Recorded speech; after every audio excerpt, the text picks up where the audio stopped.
is Warren Vanderhill interviewing Charlie McKeighen for the... McKeighen. Charlie McKeighen. Got to get that right, Charlie. Charlie McKeighen for the Muncie Labor Oral History Project on January 5th of 2006. Charlie, I want to thank you for being willing to participate in our project, and I'd like to begin with the sort of standard question that I've asked everybody in these interviews, and that is, if you tell me a little bit about how either you or your family happened to come to Muncie, Indiana. Well, first up, I'm glad to be part of it. But my family, I used to say my family moved to Muncie sometime between August 21st, 1921 and July 23rd, 1923. But I don't know when we come to Muncie. But we came from. I was born in Lawrenceville, Illinois. Okay. And lived here all my life. And my dad, he worked for him and Gray's, Owens, Illinois, and here and there. And he retired from one here. But I have a brother-in-law. He's dead now. His name was Jim Fincham, and he was active in Local 287. Okay. Yeah. And so I knew more about 287 politics than all of it. But anyway, I've lived here practically all my life, except for this time I spent in service. And why they moved here, I don't know. I have personal ideas, but it doesn't affect this. So I'm not well, I'm going to assume they came because there was work here. There was work here. Yeah. There was good work here, yeah. And the only reason Dad didn't stay at Owens, Illinois when I was him and Grace, when they sold out to Owens, Illinois, because he had double hernia, he wouldn't have an operation. Oh, okay. But back in those days, when you went to the hospital, you went to die. Yeah. Right. So the insurance company wouldn't let Owens, Illinois keep him, so he was kind of around. So tell me a little bit about your educational background. Well, I'm sorry to say I'm a high school dropout. Okay. And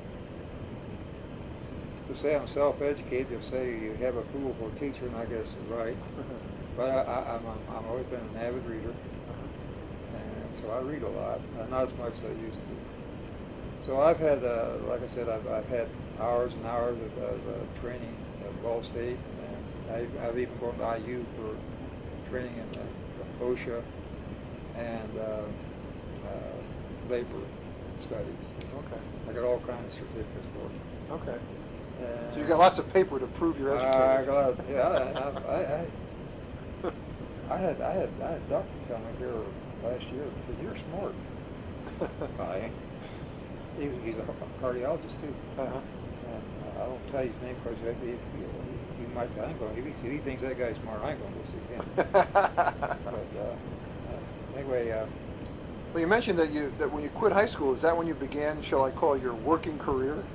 Actually, I quit. I was working as a child, as a teenager. I worked for, used to be a grocery store on the northwest corner of Mock and 12th Street, owned by W.J. Fine and Son. How do you spell that name? W.J. Last name? Fine? F-I-N-A-N. F-I-N-E-N. Okay. A-N. F-I-N-A-N. And he had a son and 2 daughters, and I went to work there sacking potatoes. Oh, okay. And I was just a teenager, and I was working at an age where today you couldn't do it. Right, yeah. And I'd go down there in the morning, work a little bit, and then in the evening, and they paid me, and then by the finally I graduated to the point where I was clerking. They never let me touch the register because I was still, I was only 15 years old when I quit. Oh, okay. Yeah. And so I went to, actually I finished my freshman year up at Eastfield Blaine School. Okay. And so I worked there on how many years? I think I can barely remember. They used to pay me $9 a week.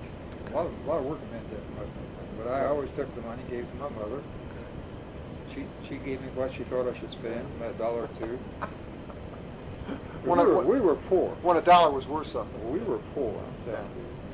Yeah. And we were so poor. You know, you talk about being poor as church mice. Yeah. Well, we were so poor the church mice used to steal cheese and crackers and bring it to me as kids. It's not so, but it makes a good story. Well, so when did you make the transition, shall we say, from that job to into the plant? Well, I quit there. I just fiddled around for a couple of years. I joined the Army and Right. I was sworn in December 21st, 1939 at Fort Harrison, Illinois, Indiana. Discharged September 28th, 1945. Where were you during the service? I spent a lot of time on the East Coast. I spent 18 months overseas, England, France, Germany, Belgium, Holland. Yeah. I was in Germany for 4 years. Okay. I was in the Army 102 weeks a day to bomb Pearl Harbor. Yeah. So then Were you infantry? No, I was in anti-aircraft artillery. Coast Guard Okay. Anti-aircraft artillery. I had thought about joining the Civilian Conservation Corps, CCC. Oh, sure. Yeah. But that's a good thing for kids my age. Yeah. And it paid $30 a month. Yeah. And I could send the money to my mom. But then when Germany invaded Poland and France and England declared war on Germany, I knew it was only a matter of time till we were going to war. Yeah. And I knew an awful lot of World War I veterans. And in fact, one of my cousins was married to one. And I saw what the war had done to them, the mustard gas and shell shock and all that. And I've made up my mind, I didn't want to be an infantry. See, at one time we had a 150th Field Artillery headquarters battery in Muncie. We also had Company I of the 151st Infantry in Muncie. So I saw the recruiting sergeant down post office downtown on High Street, and I talked to him, and he suggested I join the Coast Artillery. And so I did. I got my mother. I had to go to take papers to the chief of detectives and chief of police, have them sign show I didn't have a police record in this town, so before I could join the Army. And a lot of people, they yell about the Army. But anyway, like I said, I was only 102, so I was a 20-year-old corporal. Oh, okay. And they put down my service record, length of service covered by duration of war plus 6 months. Oh, okay. So it took me 5 years, 9 months, and 8 days to get a 3-year hitch in. So when you got out of that, you came back to Muncie? I came back home. Well, I had married a woman from Racine, and I thought I was going to stay up there, and then we moved down here, and I went to work for Ballbirds for a while, and worked for Warner Gear for a while, and then I got laid up. And I went to trade school for a while, and then I went to Chevrolet, and I worked 40 years in Chevrolet. What was your job at Ball Brothers? I worked in a rubber plant. In what plant? Rubber plant. Rubber, okay. Well, they made these seals? Seals for batteries and these mud guards for fenders on cars and all kinds of stuff. Windshield wipers. Yeah. And some of that rubber stuff. Did Ball Brothers have a union then? They had. I think that was part of the problem. They had too many. Too many unions? I think they did, because you have too many lines of demarcation you got to worry about. Right. And you know, I never was officially sworn in, but I paid dues into GBBA while I worked in Ball Brothers about 6 or 8 months. What's GBBA? Glass Bottle Blowers Association. Oh, okay. And then I got a job at Warner Gear. So when you went to Warner Gear, were you in 287? No, I never did join. Okay. I worked there just long enough to get my. Well, actually, I got sick and they laid me off. Okay.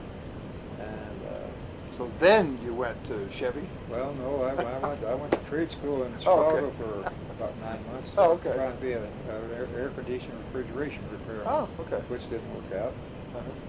And I went for Chevrolet. Okay. So what year is this? I hired in there originally in 1946. Okay. I got laid off. That's why I worked just long enough to get my first nickel raise. Right. And so I went over to Owens Illinois and worked for a while. Oh, okay. Got mad at them, quit them, and then I went to trade school. Oh, okay. And then I came back to Chevrolet in 1947, and 40 and 3/10 years I quit there. When you went into Muncie Chevrolet, what was your job? I started out in a Ford shop, trimming cam shafts in the Ford shop. And then they eventually transferred them back to Plant 1, where I run all kind of machines, mostly gear type machines. Okay. I never had too much of what they call turning, but one of the cutting lines. Now, as you look back, is it fair to say, from the perspective of 2006, that these were the great days of Muncie Chevrolet as far as employment in Muncie? Yeah, but Chevrolet never was a big plant. Okay. I think one time we reached an employment of about 3,000, a little more than 3,000. One time we were bigger than Warner Gear, but they never admitted it. Right. And of course, Warner Gear, that one, I can remember when Warner Gear had over 5,500 people working for them. Yeah. Oh, they were the largest local union in the county. And they were sort of the granddaddy to most of the UAW locals in Delaware County. Right. And they helped them get started. Yeah. And all that. So did you get involved in union activities when you were at Chevrolet? Unfortunately, yes. Okay. Well, tell me about how'd you do that? Well, I run once for vice president, but didn't get elected. And then I run next time I run for second vice president. No, I didn't. I run for vice president. Yeah, I run for vice president and got elected. Right. This was 1963. I was sworn in office in June of 1963. Okay. And our president, his name was Frank St. John, and he's been dead for these many years. And he was sick a lot, and so I was acting president an awful lot. Okay. And I was reelected in 63, 65, and 67. I was five and a half years officially as president of Local 499 Chevrolet. Okay. And at the end of 69, I had enough of it. It's just terrible. It's a job. The president, especially in UAW local, he doesn't have a whole lot of authority. He's got an awful lot of responsibility with no authority. You know, you get the responsibility with authority is bad, but if you've got the responsibility and no authority to do anything, it's untenable. You can't live with it. Okay. And so that's when I decided, and I'm not going. I had a discussion with Walter Ruther and Holden. Yeah, sure. Okay, so you were talking about your job in charge of the union at Muncie Chevrolet. Well,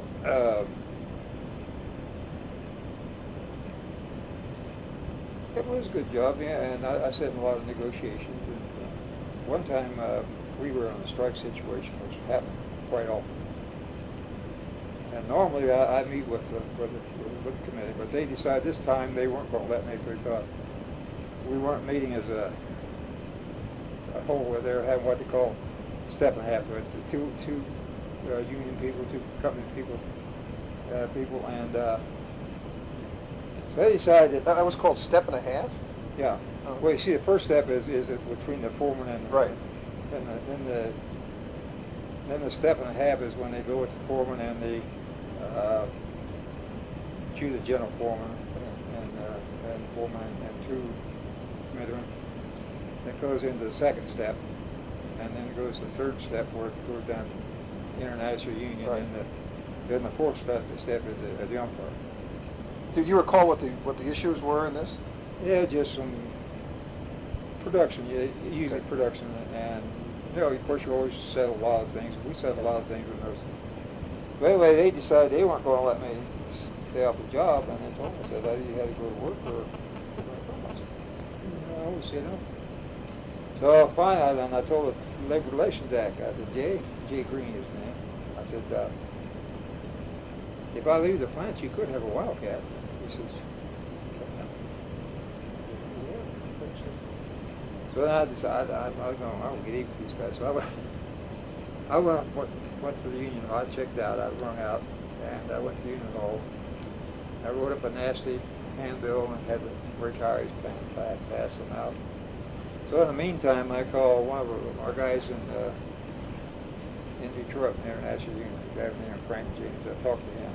He said, well, Charlie, technically they're right.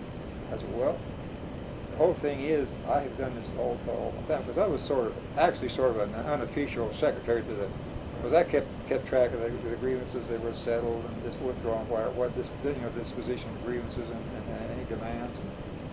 And anytime they need to know where's that, I had it. Yeah. And then so once in a while, I'd sit in with commitment. He'd need an extra hand there to. I didn't say anything, but I was there taking notes. They said, "Well, let's see what I can do." So they called the GM, and a nice old guy there called George Wright. And he said, "Who is he?" They told us Charlie McKeighen. He said, "Tell him let him do whatever he wants. Leave him alone." So I mean, you know, they never said another word to me. I was off the job, and they paid me, and I told them, I said, I got suckers from both sides of town. Yeah. They didn't know who they were messing with. So you talked a little bit about the kind of work that you did for the union, and you said that it was an area where you had a lot of responsibility and not much authority. I mean, how did your job as president of the union really work? I mean, how did it function on a day-to-day basis? Well, basically, the president is the top administrator of the local. Okay. And you conduct the meetings and call meetings. But the negotiation, the bargaining is left up to the chairman of the shop committee and the shop committee. I got along pretty good with ours, and I think that made my job a lot easier, made their job a lot easier. Because I know when I made the announcement for the first health director got in there in Gary Street, I thought, it was in '69, well, I'm not running. He said, "You're not? Why not?" I said, "Because I had my Philip." Yeah. I said, "Besides, I didn't think you cared." He said, "Of course we care." I said, "When you guys get along, and we did get along. I got along pretty well with the committee. And some of them you always have rough racy, but then for the most part, we had a good working relationship. And to me, the chairman had a job. I had a job. I did mine. He did his, and we supported each other. And you chair the meetings, and you make sure you get all the correspondence and all that good stuff. Yeah. Sometimes you appoint a committee or something like that. And from time to time, when a committeeman's not in, we set it up so that the committee was going to make the chairman would appoint somebody. But if he wasn't around, then I would be the chairman president. So Okay. we had a pretty good working relationship. But I still like nothing about George Wright told him to leave him alone. Yeah, right. So you decided then, this is in the late '60s, that you didn't want to run anymore? Yeah, I was 69. I was 5.5 years. And then, well, actually in '59, I was appointed to the chairman of what's called a SUB committee, chair committee, Supplementary Unemployment Benefits Committee. Okay. And I asked me to go on that committee. Like today, and the next day they said, "You're the chairman." Oh. I had a bunch of complaints that guys had written, and we'd been laid off for a while. Well, according to our contract, you've got 3 days to report back in. But according to the sub-agreement, if they tell you to be in today, you better be in today. Oh, okay. Because they'll dock you. I mean, this is once they settle? No, this was, it wasn't their fault we were laid off. Okay. Well, we weren't. Oh, okay. But that's the way it is. If you're laid off and for any reason, and they call back, you have 3 days to report back in, or you consider voluntary quit. Right. But under the sub-agreement, if they say be in there on Monday, if you come on Tuesday or Wednesday, and especially where they were paying you the SUV, right, they wouldn't pay it, oh, and okay. the state wouldn't pay it. Yeah. And these guys filed complaints, and so we got into that, and then through discussion with International, they said they didn't have it. They were wrong. There's one guy that they weren't sure that they sent the address, and as long as they could prove it, they could send that to your address. Right. That's it. Oh, okay. And so this guy, his name was Virgil Good. He was a real good old guy, and he was a job setter and a good friend of mine. And so I told him, we got him paid. I said, now, you owe me 10%. So he never did. That guy died owing me 10%. But it was just something. So after you left the presidency, did you still kept active in union activities? Yeah. Well, see, I was appointed the health and safety rep in 1974. Oh, okay. See, they negotiated. No, it was 73, 74, I guess. They negotiated, I believe, in '73. And in fact, I'd already been certified by regional officers as chairman of the Health and Safety Committee. Okay. And so I spent the last 16 years I worked as a health and safety rep for the safety department. Okay. Were there many, during the whole time you worked there, excuse me, were there many layoffs and strikes? Yes and no. It's of course cyclical. Yeah. And usually around Christmas time, it seemed like they had a slowdown. I think that's the reason we wound up getting a 2 week, or we can move 10 days off for Christmas. Yeah. Because it's always a dead time anyway. Okay. And so just sort of, that's my opinion. That's right. I'm not quoting from what I. So I mean, management just gave the union that? Yeah, it's just good corporate policy. Yeah. It's just not to see. They don't do anything down here much unless it's cleared by the corporation. Right. Same with us. Yeah. We're controlled by international unions up to a certain point. We have certain amount of autonomy. But we had a pretty good union over there, and we had pretty good relationship. We had some foreman over there. I had a secretary who asked me one time. Said, Charlie said, person goes over and does their job, and comes to work regularly. Do we have any problems? I said, not as a rule, they won't. I never did. Yeah. I said, now you got cases here where you got certain supervisors and certain guys that they don't get along together, and they're going to nail it every little chance they can. Mm-hmm. I said, most of the time, if you go in there and work, do your work, don't mess up, you're a buddy. Like I say, there's always sure. I said, yeah. And I've dealt with all kinds of, so I just had that where I didn't pay attention to it. But when you think of your entire career there, do you think that the relationships during your time at Muncie Chevrolet between management and labor were pretty good? I think it improved over age. It improved? It improved. Okay. But started with it was both sides. It was really tough. Yeah, and then we hit that stretch there where somewhere along they decide we're in this together, might as well live together and get along, and that's my opinion of it. Okay. And we got along pretty well. Okay. You know, I should have asked you this right at the beginning, but I just, for the record, what did they really make at Muncie Chevrolet? Transmissions. Okay. All different kinds, or? No, they had 2 or 3 different types of transmissions.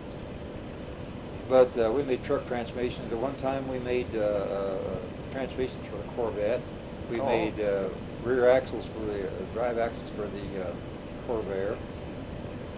And I always said, in our Ford shop, you couldn't believe all the stuff they produced in the Ford shop. I've always said that if our plant had machined 10% of the forgings we made there in that shop, right, we'd have 5,000 or 10,000 people working in that shop. Wow. All kind of things. Yeah. Gear shift levers, different kind of gears, and all that. And we had one of the best Ford shops in the country, and one of the safest. Yeah. So the relationships during, I don't want to put words in your mouth, but the entire time you worked there went from being pretty antagonistic to being much better. Yeah, I think the outlook. I think a lot of it was the management. They changed their, and that's some of our guys. You still got them that way though. You got the guys there at the shop that think that they're all together, and the guys out there in the front end. And at one time, they didn't even allow us down the front end. We go down through the front end, and they had a fit. But then that all changed. I didn't think anything. I go in there and I'd walk down through the financial department and talk to everybody in there and the other departments, and now it looks like a graveyard. Yeah, that's what I've heard. I'm going to go out there and you talk to the union president, because he told me that there's a 200-some-odd page history of 499 out there that I want to take a look at. Yeah. I got one around here somewhere, but I don't know where it's at. Oh, okay. I want you to think now of the larger picture of Muncie, not just Muncie Chevrolet, and that is during your career as a union leader at Muncie Chevrolet, how would you describe relationships between labor and management in Muncie?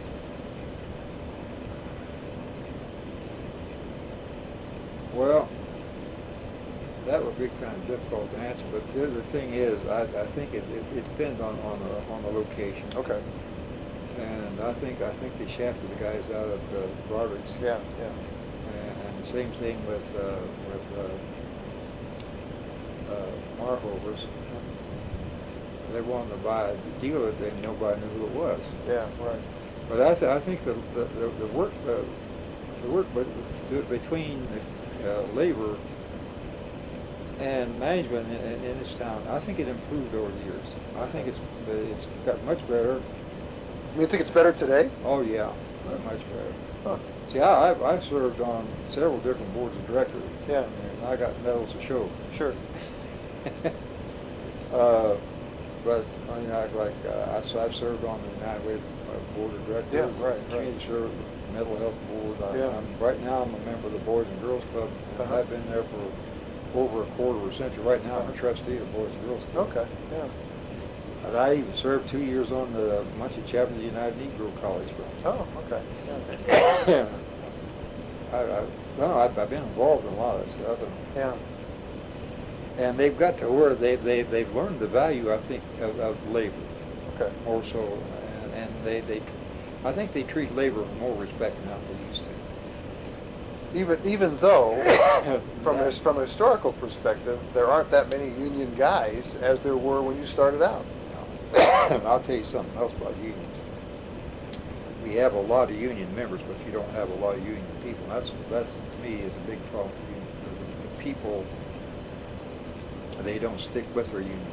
They think, and they believe that this stuff is all given to them by the corporation. Well, it's not given to them by the corporation. Yeah. It's something that we fought for in the bargaining table. Yeah. Well, I want to ask that question a little different way, and that is, what do you think, as you look back on your really fine career as a union man, what have unions done for the workers? I think one thing they made the jobs more secure by making it steady. Because I can remember, like I said, my one brother, I had two brother-in-laws worked Warner here. If they worked 6 months out of the year, they were doing good. And when the unions came in, they started to work on that, and they got. Now they work almost year-round. And the same way it was. So actually, it has helped management as well as it has us, because they keep these plants running, and they're producing. They could produce enough transmissions out there at that plant out there on 8th Street in 6 months. But all they need for a year. Yeah, right. And with the automation they have now, it's very little that the people do. So security is an important thing you think the unions have done? This is one of the things we've always fought for, is security, and that's the reason why we got this SUV. If you're laid off, you get X amount percentage of your pay, less a certain amount that they deduct because of the cost of travel to and from work. Yeah. And so it has improved.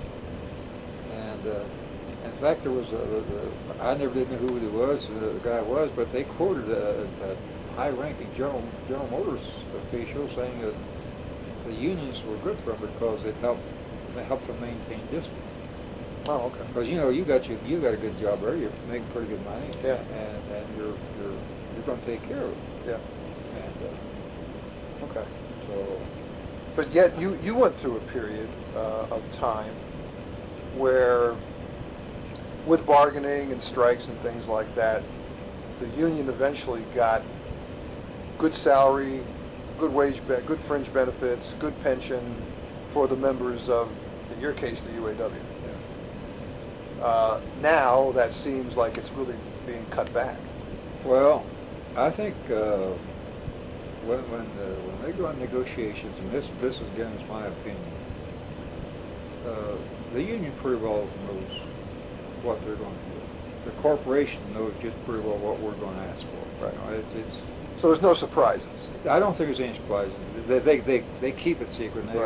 They put these demands in form of resolutions, this and that, it's fair resolve and all that good stuff. And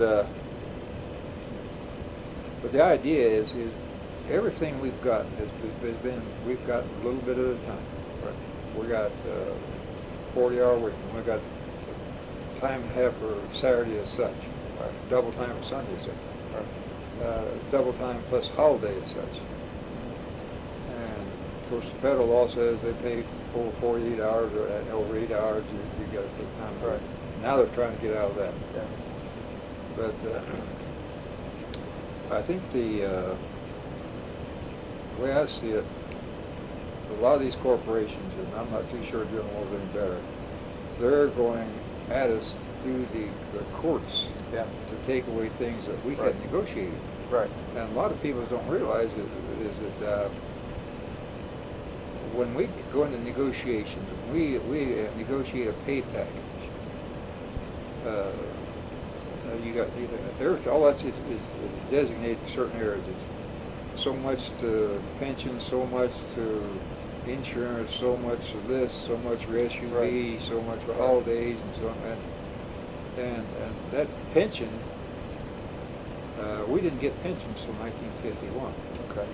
So, and Chrysler got that. Yeah. They were out, I think, 119 days to get the strike. Right. Pension.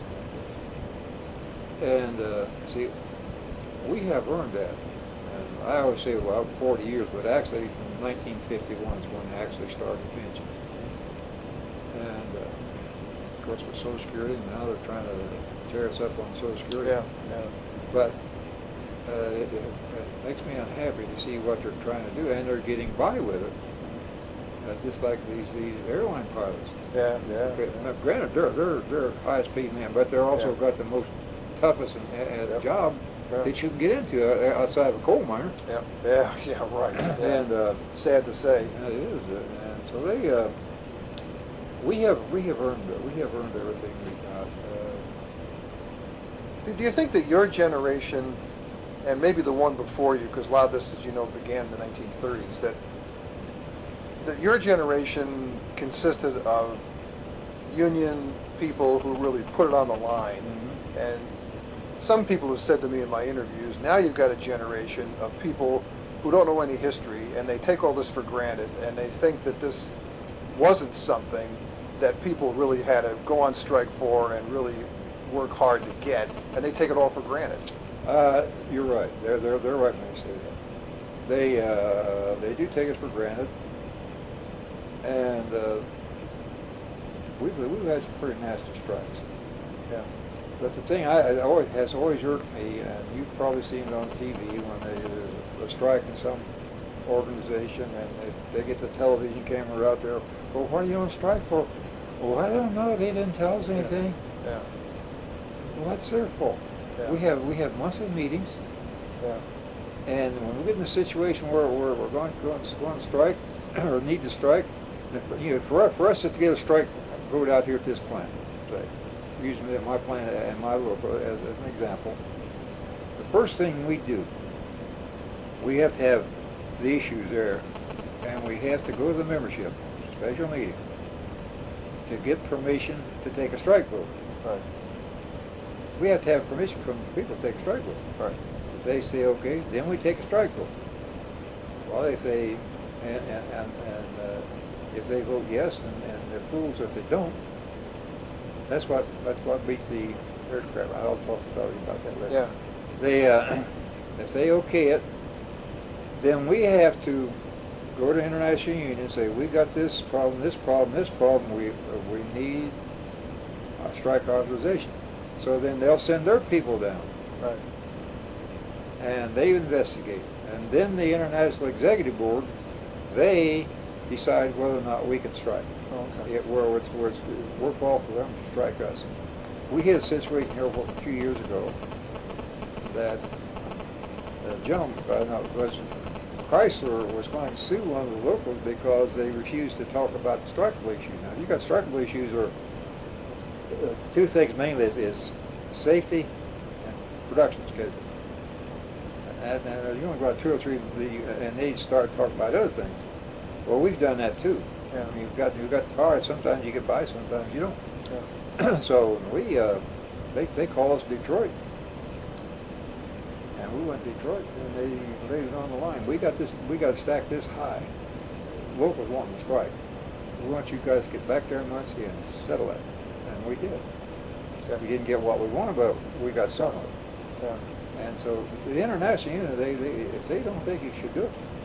And I've had guys ask me, well, why don't we wildcat? Warner Gear does. I said, well, I'll tell you something. First, we have a no strike clause. Okay. And we do that, then what they do, if they can't get the first guy out of the plant, the first two or three people out of the plant to fire, then they fire the officers and commit them. As like Walter Ruth says, then you've got to fight to get these guys back in the plant, and your main issues are lost. And a lot of people don't realize, but when Warner Gear takes their little wildcats, they get telegrams from Detroit. Sure. I've talked to some of them, and this is what they told me. They said, get these people back in. Yeah. By the way, you mentioned Walter Reuther, so I'm assuming that you feel that he is one of the giants of not only American labor but American history. He was. Why do you say that? I think he was strictly a working man's man. He could have been a supervisor in management at Ford. Yeah. He was a tool maker, you know. Yeah. And he's very smart, and he is probably, I don't think we've had anybody since him. We've had some good ones. We haven't had anybody since Walter Reuther that was as sharp as he was when it comes to negotiations. He knew when to say yes and when to say no. And I remember in 1967 we were in this strike situation, and Leonard Woodcock was head of the General Motors Department, and we went to Detroit about 3 days, and waiting for the international executive board to decide which. And when Wednesday, I went to the room there at that big state arena they have there. First thing I noticed when all what we call pork choppers, the international reps, they scattered all over that. Usually they sat in group here, group here, there, all over that place. And when they came in, and they announced that Ford was a target. And I'm telling you, Leonard Woodcock was so mad, he was almost in tears. He was mad. And I still say this 1970 strike was a Leonard Woodcock because he went to show General Motors, and we were out for 10 weeks. Oh, okay. And 70 days we were on strike. Yeah. We got back everything that we lost, but he. And I like Leonard was one of the smartest men I ever met. Yeah. He was a smart man. He was super intelligent. And I got along with those people up there pretty well. Okay. Only a couple of them I didn't like too well, but then. What do you think are some of the? You talked a lot about the advantages of unions and the things that unions have done for the working person. What are some of the disadvantages of unions? Sometimes they get top heavy. Okay. Then like any organization, you have people who come along that's going to take advantage of it. Okay. I had a couple of commitment tell me that this lost time and trips were incentive or bonus for them being committed. I said that's why you get all the overtime. Yeah. You know? Yeah. But and that's just a little of it. You know, it's a. Sometimes they tend to get arrogant too. Okay. And okay. We have. We started talking about the air traffic controllers. Yeah. The ones that Reagan fired all of them. I don't blame Reagan. Yeah. Because in the first place, they supported Reagan. Right. And then when there were negotiations, and they'd had a strike vote, and they turned it down. Yeah. They voted no on strike vote. Well, you never vote no on a strike. Yeah. I voted a lot of strike votes I didn't want. Yeah. But I know if I don't back my bargainers, Yeah. then there's no reason for them to go back and negotiate. Right. Well, then they struck, and Yeah. so Reagan, he said, "Well, if you strike, we'll fire you," and he did. Yeah. And I've had people say, "Well, the whole country should have struck, walked out, boycott." You can't do that in the first place.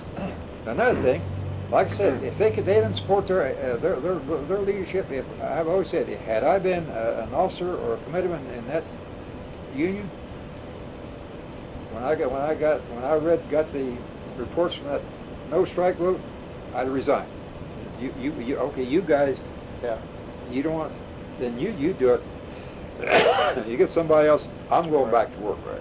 Right. I'm no more part of it. And I would have. Yeah. Because if you,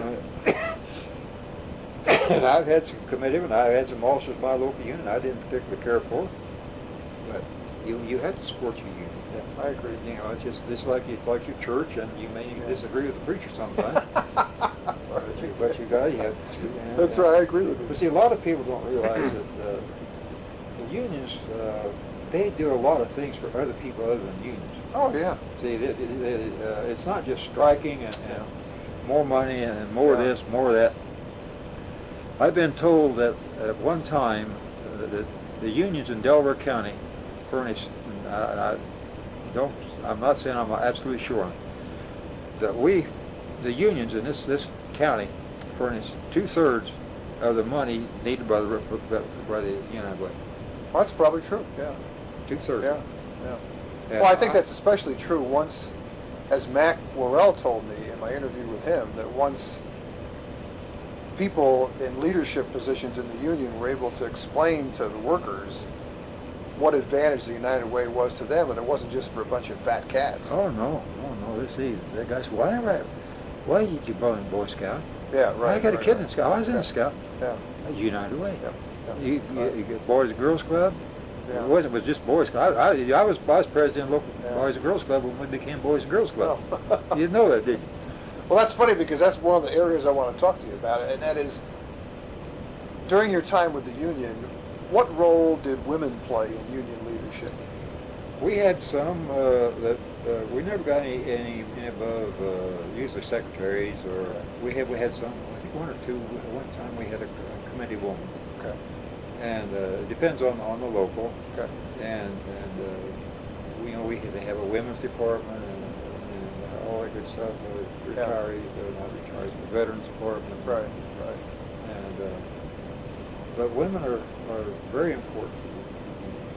And we done unions have gone a long way to making the pay equal for women. Yeah. Because a woman out there running the machine next to me Right. gets paid same as I do. Okay. She doesn't get paid 10 or 15, 20 cents Right. less on the hour. I'm making $5 an hour. She gets $5 an hour. But were there many women working out there when you were there? Well, there were a few, but the thing is, there was a lot of them worked there during the war. Right. And when their husbands came home, a lot of them left. A lot of their husbands may leave. Some of them stayed. Some they've been better off. They got rid of them when they went. Yeah. But that's my personal thing. Yeah. But they were good for the union, and they were active. And our union has always told us we should invite our families to the union meetings. Yeah, I noticed that there were a couple of families at the 499 retirees meeting I went to this week. Oh yeah. There was one lady there that brought her either son or grandson, Yeah. probably grandson. Yeah, we have women, I don't know. It's I think the donations and the things that a lot of unions do, a lot of things that the carpenters do for people. They build Sure. things. Yeah.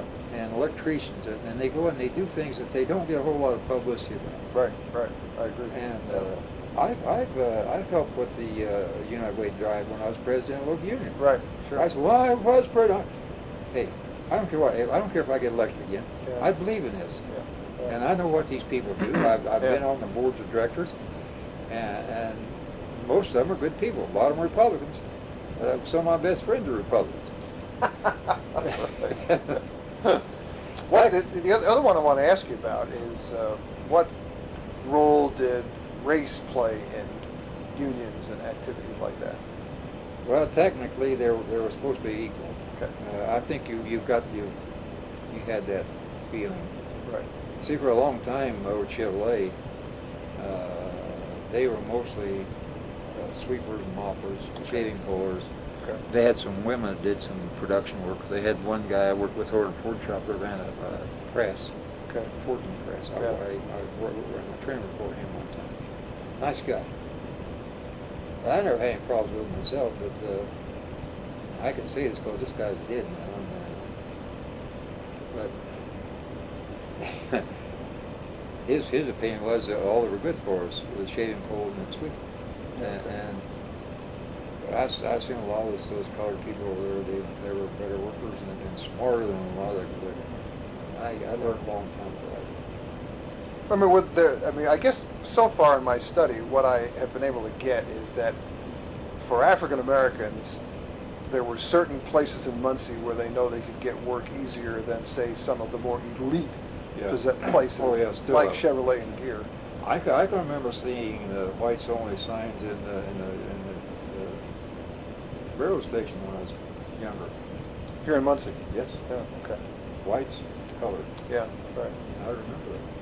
But as far as people getting jobs at some of these plants, it seems like there were more African Americans, say, that worked at Ball Brothers or worked at Broderick's.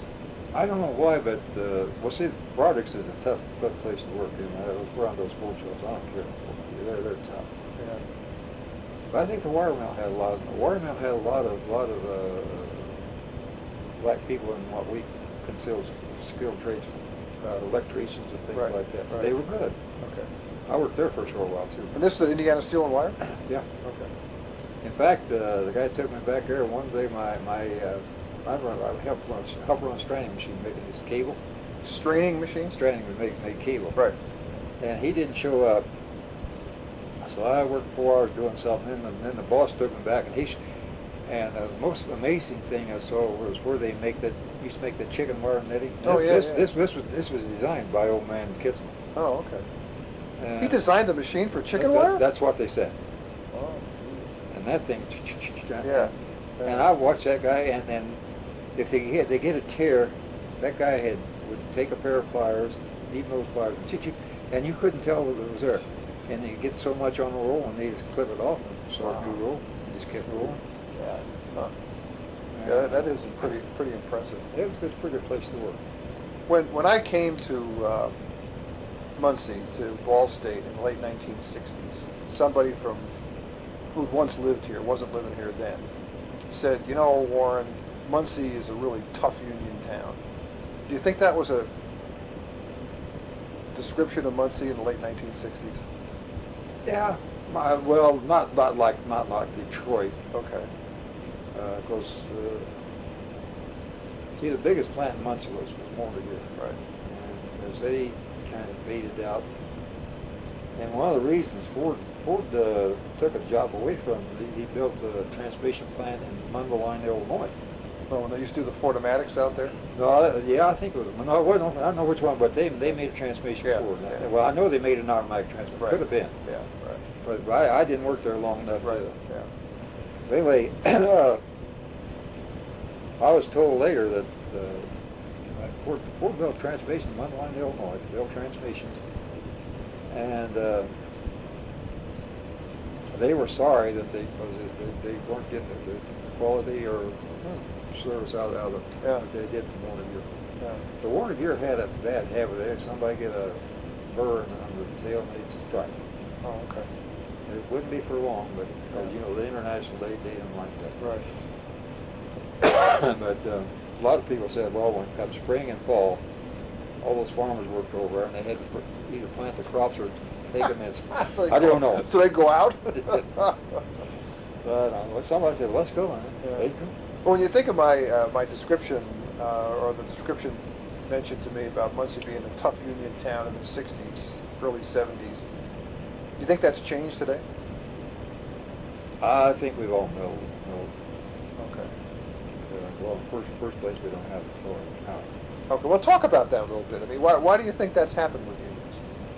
Well, for one thing, they're down to about 100 and some people out of Chevrolet, and they're going to let them close down in a couple months. Right. And like I said, one time we were 3,000 units. Yeah. But mostly, we were lucky to be 10, 1,500 people in Chevrolet. Okay. And then there's a point there, and they did an awful lot of doing. But the thing is, in these areas where they built all this machinery, at one time you had a dozen people working there. Well, you had about half the work. Right. A dozen people and 3 or 4 workstations in that whole area. Yeah. And so it's you loss of manpower as it weakens it. Well, when you were active in the union, and think of not just 499, but the labor force in Muncie, do you think these people as a group in the total Muncie community were able to pull together on certain issues? Yeah, I think back in my day, when I was president, and shortly, it seems like the labor leaders in this community stuck together. Okay. And you stepped on a guy over in here, you stepped on a guy in Chevrolet, Okay. wherever. Okay. And we got along pretty well together. And I was a member of the district, the outer council here in Muncie, called district. Really, Labor Council? Labor Council, yeah. I was a member of it, and I always like to brag that I was second vice president for 4 hours. Well, about that time, Walter Ruther and me were feuding. And Walter decided he won't pay his dues, and so I was nominated. We had nominations. At 8 o'clock, my name was placed in nomination for second vice president. Yeah. Well, at midnight, Meany kicked us out of the AFL-CIO. Oh, So I would like to tell you, I was second vice president. 4 hours. There was officially sworn in, but I was there. We used to go over the meetings, and we used to meet down in Indianapolis at 317, where the Chrysler floor meeting in Newcastle. Been there several times in Richmond. Yeah. Those places. But I've been pretty well involved in community affairs, community. Oh, you really have. You've been on all. You still are. You're still active in a lot of boards and stuff like that. Well, now I'm a member of this Delaware County Veterans. Yeah. Right. Honor Guard. Yeah. Yeah. And we got 2 funerals today and 2 tomorrow. Oh, I'll probably make 2 of them tomorrow, but not today. That's what was it? Tom Brokaw calls the greatest generation, and he wasn't kidding. Well, I was embarrassed when we went to Washington. Actually our Mother's Day weekend. Yeah. We had those thousands of people there, Yeah. and everybody thinking, what you did? Well, I didn't do anything. I was there. I had a job to do. I did the job I was paid to do. Yeah. I did an interview with Channel 1. Yeah. It's a public station out in Washington. Right. And I told him, I said, I lost a lot of friends on Normandy on D-Day. Yeah. Yeah. The reason I wasn't on the beach on D-Day is because my first sergeant wouldn't let me. Huh. Because we were split up 3 different units, and one of them hit the beach on D-Day, age 30. Yeah. I went out there, went across on big concrete blocks, Yeah. that they said. You probably saw where Yep. that was one of the biggest, greatest engineering feats in the history of the world. Yeah. That's right. And I didn't realize how big it was. In fact, I didn't realize it was 100 miles from southern England to Normandy until I got a tape from History Channel, and I let you have it, but it's not here. Oh, okay. A little friend of mine, she hasn't read it, watched it. It's about 45 minutes. It explained the Phoenix from the day they started till destroyed by the. But anyway, I was told I spent 8 hours floating the English Channel on D3. Okay. We started D3? across on D2, and Yeah. You started over on D2 and got there on D3? I didn't make it to D3. Oh, okay. I was picked up by a minesweeper and put me off another minesweeper, and I wound up back in Southampton, and finally got back a couple, 3 weeks later. Oh, okay. Same beach?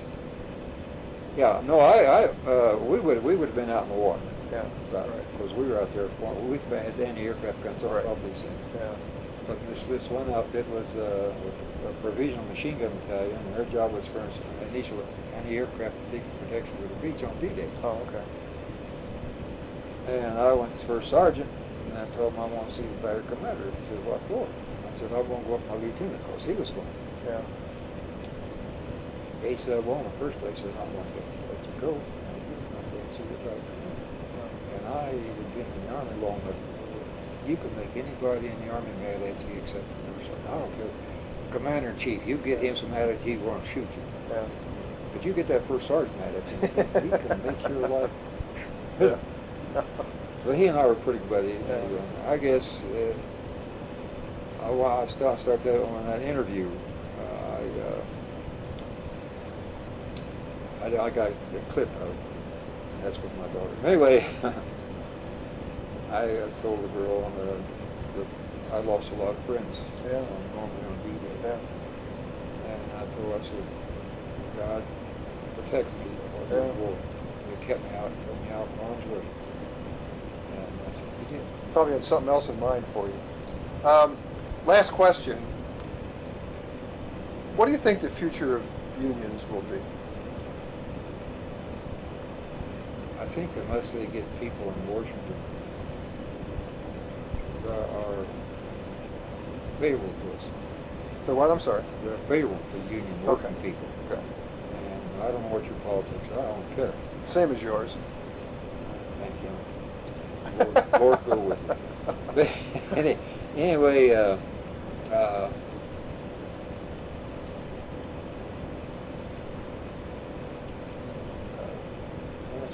Oh, you're talking about the administration in Washington and its attitude toward labor, which is anti-labor. I'll get that down for the record. A lot of people don't realize they are anti-labor. Sure. They're anti because all the things they're cutting is the working people, the Social Security and all that good stuff.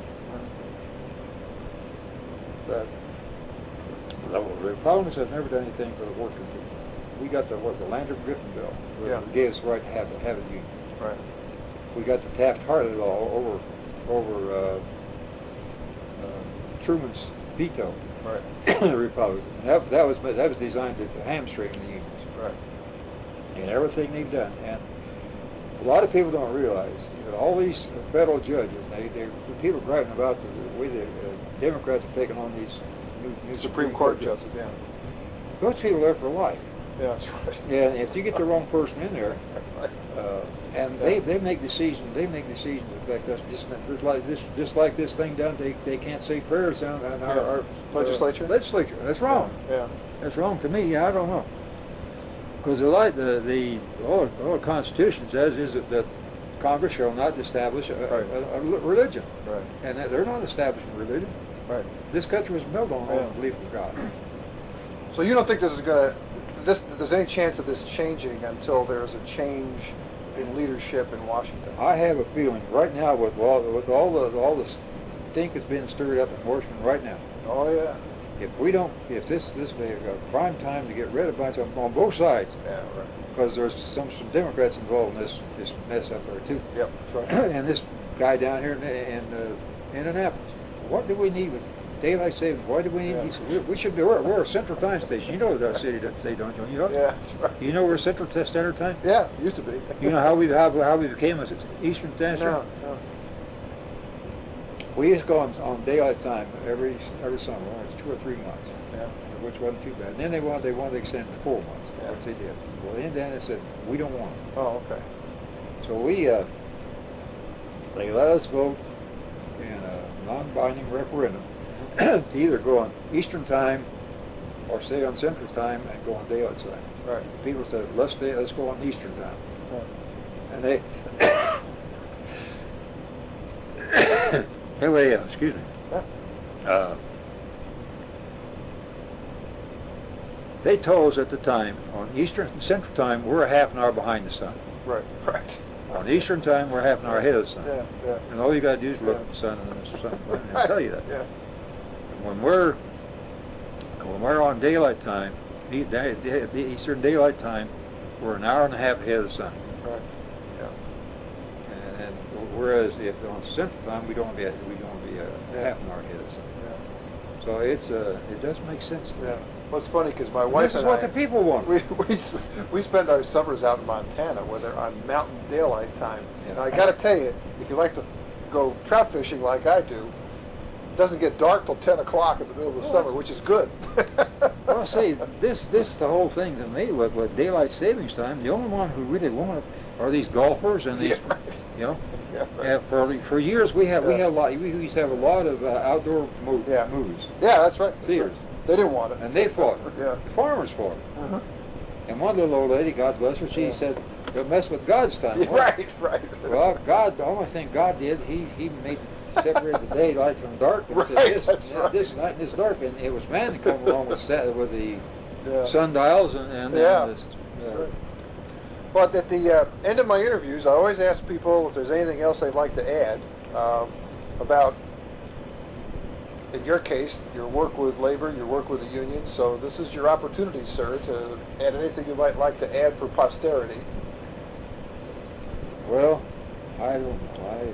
I'm 84 years old, and I'm about over the hill. And I kind of go like this. But no, I think that we have the greatest country. This is the only country in the world where people are willing to die to get into it. Yeah, right. And with this mess that we've got with Cuba and Mexico, and we bring these people coming up here, I have nothing wrong with them coming up here. I don't care. They're welcome. Yeah. But I find fault with trying to make us a bilingual. As far as I'm concerned, and I think was Teddy Roosevelt said. In fact, the guy just emailed me something on that. That if they're going to be Americans, let them speak American. Yeah. So you were talking about Teddy Roosevelt, one of my favorite Americans, I might add. He's the best Republican that ever lived. Him and Lincoln. But he warned us about becoming a nation of hyphenated Americans. You know, like Afro-American, Indian American, Irish American. I've had people say, "Are you Irish American?" I said, "No. I'm an American of Irish descent." Right. I have Irish and Dutch on my mother's side. My grandpa was Dutch. My grandma was Irish. Her maiden name was Lynd. I have Irish on my dad's side, and I learned just recently they think my grandma on my dad's side was Danish. One of my cousins did a rundown on our family tree, which I never bothered me. But she went to Ireland and come back with the Gaelic spelling of your name. It's McCoucin. How you pronounce it, I don't know. Okay. But she also found out that one of our forefathers, or something or another, married the descendant of William Brewster, came over on the Mayflower. Huh. So that makes that's be a Mayflower town. right, right. And like I said, if I'd known that when Chuck and Di got married, I said no. I said, you know. But and I'm not too sure. I've been told that we have some Cherokee Indian blood in us. Oh. I used to think it was my dad, but one of my sisters said I think it was mom. Well, she lived in he's called the Indian Territory down in southern Indiana. Oh, okay. Yeah. And come to think of it, when she was in the house, she looked like a little scorpion. Long black hair, Yeah. down to her hips, and her hair was black on that cut. So anyway, we may even have a little Zulu. I don't know. But you read the Bible says it comes from Adam and Eve. Yeah. And we're Right. all brothers and sisters under the skin. Yes, some of us think we're better than others. Well, I want to thank you very much for I participating in my project. Well, if anything out there sounds too stupid, you want to take that with you? Yeah, I will. I'll be glad to. Thank you very much. Oh, you're welcome. Yes, it's pretty dark. You send me stuff like that all the time.